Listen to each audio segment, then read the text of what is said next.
Good morning everyone.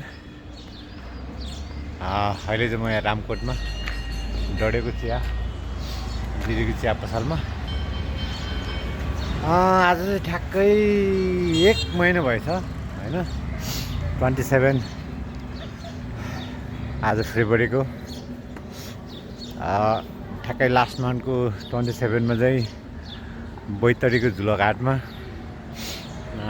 Cycling for cancer survival सपोर्टको जर्नीको अन्तिम दिन थियो। सो आज चाहिँ ठ्याक्क 1 महिनामा फेरि राइड स्टार्ट गर्नु पऱ्यो भनेर म चाहिँ यहाँ आइपुगेँ। सो अब यहाँ चिया खान्छु अनि त्यसपछि चाहिँ यसो एक राउन्ड गर्नु पऱ्यो भनेर निक्लेको। वेदर चाहिँ यस्तो छ होइन, पानी नपरेर एकदम वेदर चाहिँ के भन्ने अब यो